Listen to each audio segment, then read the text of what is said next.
कहानी शुरू होती है पवित्र झील से, जहां मास्टर शिफू इनर पीस की प्रैक्टिस कर रहे होते हैं और वहां पू आकर पूछता है कि हमारी अगली लड़ाई आखिर किससे है। मास्टर शिफू कहते हैं कि तुम्हें अब गुरु उगवे की आखिरी सीख की प्रैक्टिस करनी होगी और वो है इनर पीस को हासिल करना। तभी टाइग्रेस वहां आकर कहती है कि गांव में लुटेरे आ गए हैं और वो निकल पड़ते हैं गांव की तरफ। इधर लुटेरे गांव की सारी लोहे से बनी चीजों को ले जाने लगते हैं और तभी फ्यूरियस 5 की पू के साथ एंट्री होती है और वो सब लुटेरों से फाइट करने लगते हैं।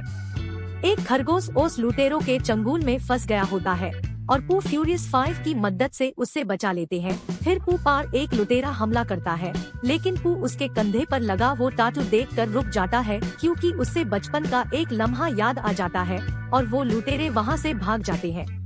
फिर टाइग्रेस पू से पूछती है कि तुम ठीक हो और पू चला जाता है अपने पापा से मिलने। पू अपने पापा को बताता है कि लड़ाई के दौरान उससे एक झलक दिखाई दी और पूछता है कि मैं आखिर यह कैसे आया। फिर उसके पापा गूस बताते हैं कि तुम मुझे इस छोटी सी टोकरी में मिले थे और मैंने देखा कि आसपास कोई नहीं था। फिर मैंने तुम्हें गोद ले लिया और अपने बच्चे की तरह रखा। पू कहता है कि बस इतना ही, मुझे जानना है कि मैं इस टोकरी में आखिर कैसे आया और मैं कौन हूँ, कहाँ से हूँ। इधर गॉन्गमन सिटी में विलेन लॉर्ड शेन की एंट्री होती है और वो वहाँ के रक्षक राइनो से कहता है कि इस शहर में मेरा राज होगा और वो फाइट करने लगते हैं। राइनो कहते हैं कि तुम हमारे कुंफू के आगे नहीं टिक पाओगे और शेन उनके सामने एक टॉफ खड़ा कर देता है और उन पर हमला कर देता है। इधर मास्टर शिफू के पास ये मैसेज पहुंचता है कि राइनो अब नहीं रहे और जिस हथियार से उनको खत्म किया है वो हथियार शायद कुंफू को भी नष्ट कर देगा और अब तुम्हें उस हथियार को पूरी तरह खत्म करना होगा, लेकिन उससे पहले तुम्हें इनर पीस हासिल करना होगा। और वो निकल पड़ते हैं, लेकिन जाते वक्त उसके पापा रोक लेते हैं और कहते हैं मत जाओ पू। फिर पू समझाते हुए कहता है कि मैं एक ड्रैगन योद्धा हूँ और मुझे अपना फर्ज निभाना ही होगा। टाइग्रेस उसके पापा से कहती है कि आप फिक्र ना करें, हम जल्दी ही वापस आ जाएंगे। और वो सब निकल पड़ते हैं लॉर्ड शेन को टक्कर देने और ओस टॉफ को पूरी तरह से खत्म करने। जाते वक्त पू इनर पीस की प्रैक्टिस करने की कोशिश करता है, लेकिन उसका मन अशांत रहता है। फिर टाइग्रेस वहाँ आकर पू को प्रैक्टिस करवाती है। पू कहता है कि उससे अभी अभी पता चला है कि उससे गोद लिया गया है और बातों बातों में वो सब गॉन्गमन शहर पहुँच जाते हैं। इधर विलेन लॉर्ड शेन कहता है कि इस हथियार से मैं पूरी दुनिया में राज करूंगा और कुंफू को हमेशा के लिए खत्म कर दूंगा। और वो अपना भविष्य एक बुद्धि बकरी से पूछता है। वो कहती है अगर तुम इसी लालच से आगे बढ़ते रहे तो एक काला और सफेद योद्धा तुम्हें हराएगा। शेन बीच में टोकते हुए कहता है कि ये सब नामुमकिन है। तभी उसका एक सिपाही आकर बताता है कि उसने एक पांडा देखा जो कुंफू योद्धा है।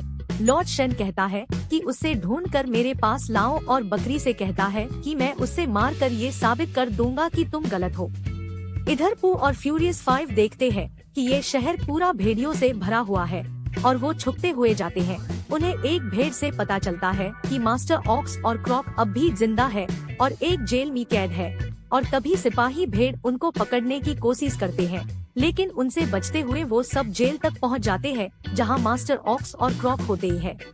वो कहता है हम साथ मिलकर शेन पर हमला करेंगे, लेकिन वो आने से मना कर देते हैं ये कहकर कि अगर हम गए तो शेन सारा गांव को तबाह कर देगा। और पू कहता है हम अकेले ही इस शहर को बचाएंगे और शेन को तबाह करेंगे। तभी वहाँ शेन के सिपाही भेड़िए आ जाते हैं और पू उनका पीछा करने लगता है। फिर वो दोनों लड़ते हुए भेड़ियों के इलाके में ही पहुँच जाते हैं और चारों तरफ से घेर लिए जाते हैं और वो सबको बेदियों में जकड़कर शेन के पास ले जा रहे होते हैं। और इधर लॉर्ड शेन घबराहट में पू से मिलने की प्रैक्टिस कर रहा होता है और पू जैसे ही ऑफर आता है वो छोटा सैंपल को हथियार समझकर तोड़ देता है। फिर शेन हंसते हुए कहता है कि क्या यही वो योद्धा है जो मुझे हराने वाला है। वो कहता है हम मास्टर राइनो का बदला लेकर रहेंगे और इस शहर को आजाद कराएंगे। फिर बुद्धि बकरी पू से पूछती है कि क्या तुम किसी और चीज का बदला लेने नहीं आए हो। और शेन हंसते हुए कहता है कि ये हकीकत से वाकिफ ही नहीं है। और पू गुस्से में पूछता है कि आखिर कौन सी हकीकत की बात कर रहे हो। फिर शेन उस हथियार को जलाने कहता है, लेकिन मैंटिस उससे बुझाते हुए भेड़िए पर हमला कर देता है और फिर पू और उसकी बाकी टीम अपनी असली रूप में आकर उस हथियार को कुंफू से तोड़ देते हैं और फिर पू शेन पर हमला कर देता है लेकिन वो शन के पंख देखकर फिर से रुक जाता है और कहता है कि तुम वही थे। फिर शन उड़कर भाग जाता है और दूसरी तरफ से वो कई हथियार से हमला कर देता है। फिर वो बिल्डिंग गिरने लगती है और उन पर चारों तरफ से हमला होने लगता है और टाइग्रेस कहती है कि बचने का एक ही तरीका है, हमें बिल्डिंग के सबसे ऊपर जाना होगा। और ऊपर पहुँचते ही वो बचने के लिए कूद जाते हैं और दीवार की दूसरी तरफ चले जाते हैं। शन गुस्से में कहता है कि भेड़ियों को तैयार करो और हमें नाव में सामान भरना होगा और सब भेड़िए इकट्ठा होने लगते हैं। इधर पू और फ्यूरियस 5 वापस उस जेल में आते हैं और पू से पूछते हैं कि तुम रुक क्यों गए, शन को खत्म क्यों नहीं किए। और इस बात पे पू और टाइग्रेस की बेहास हो जाती है। फिर टाइग्रेस कहती है कि तुम यही रहोगे। इधर शन बुद्धि बकरी से कहता है कि तुम गलत थी और अब मेरा पूरी दुनिया में राज करने का समय आ गया है। वो बकरी कहती है कि अगर तुम इसी सोच से आगे बढ़ोगे तो तुम्हारा नाश निश्चित है।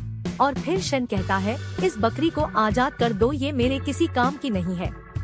इधर फ्यूरियस 5 छुपते हुए वो जगह जाते हैं जहां शन के सारे हथियार होते हैं और दूसरी तरफ से पू भी वहां छुपते हुए आ जाता है और शन से पूछता है कि बताओ उस रात क्या हुआ था। शन अपनी बातों में उलझाते हुए पू को नीचे गिरा देता है जो एक गरम लावा की तरफ जाने लगता है। इधर फ्यूरियस 5 बारूद से हमला कर देते हैं और देखते हैं कि पू वही है और सब फाइट करने लगते हैं। टाइग्रेस सबसे लड़ते हुए पू को बचाने जा रही होती है लेकिन उसे जकड़ लिया जाता है और पू बचते हुए शन से फाइट करने लगता है। फिर शन उस हथियार का इस्तेमाल करके पू पर वार कर देता है और इधर मास्टर शिफू को ये आभास हो जाता है। इधर पू अपनी आंखें खोलता है और देखता है कि उससे एक्यूपंक्चर से वो बुद्धि बकरी ठीक कर रही है। पू पूछता है कि मैं कहाँ हूँ और ये कौन सी जगह है। वो बकरी कहती है कि तुम्हें अपने बचपन के बारे बहुत कम याद है। और पू याद करने की कोशिश करता है। फिर उससे सब याद आने लगता है कि शन उसके सारे खानदान को खत्म कर दिया था ताकि उसके रास्ते में कोई ना आ सके। और बकरी कहती है कि यादों को मत रोको। और पू मास्टर शिफू की आखिरी सीख प्रैक्टिस करते हुए इनर पीस के साथ याद करता है कि उसकी मॉम उससे एक छोटी टोकरी में छुपाकर खुद उस दरिंदे शन को डिस्ट्रैक्ट करती है ताकि पू उससे बच जाए। पू ये सब याद करके बड़ा दुखी हो जाता है। फिर बुद्धि बकरी समझाती है कि तुम्हारी कहानी की शुरुआत इतनी अच्छी नहीं थी लेकिन उससे तुम्हारा वजूद नहीं बनता है। ये तो बाकी की कहानी तय करेगी कि तुम क्या हो। ये सुनकर पू को एहसास होता है और वो कहता है कि मैं पू हूँ, एक ड्रैगन योद्धा। इधर फ्यूरियस 5 शन के कैद में होते हैं और वो अपनी हथियारों के साथ निकल पड़ता है पूरी दुनिया को हासिल करने। टाइग्रेस और बाकी सब बहुत ही लाचार हो जाते हैं। फिर देखते हैं कि पू आ गया है और शन कहता है कि पू पा निशाना लगाओ, लेकिन पू नीचे आकर फ्यूरियस 5 को छुड़ा लेता है और सब मिलकर फाइट करने लगते हैं। फिर मास्टर ऑक्स और क्रॉक भी आ जाते हैं और फिर एंट्री होती है मास्टर शिफू की और वो कहते हैं कि इनका रास्ता अब रोकना ही होगा और सब मिलकर शन का रास्ता ब्लॉक कर देते हैं और सबसे लड़ने लगते हैं। तभी शन फिर से सब पर वार कर देता है। पू देखता है कि सब बिखर चुके हैं और थक गए हैं। फिर पू डिसाइड करता है कि वो अकेले ही शन को टक्कर देगा और शन ओस पर वार करता है। फिर पू ओस टॉफ से निकली आग के गोले को दूसरी तरफ फेंकने लगता है और शन के हथियार पा ही वार कर देता है। फिर शन और पू फाइट करने लगते हैं और इस लड़ाई के दौरान शन पा उसी का हथियार गिर जाता है और पू पानी में कूद जाता है।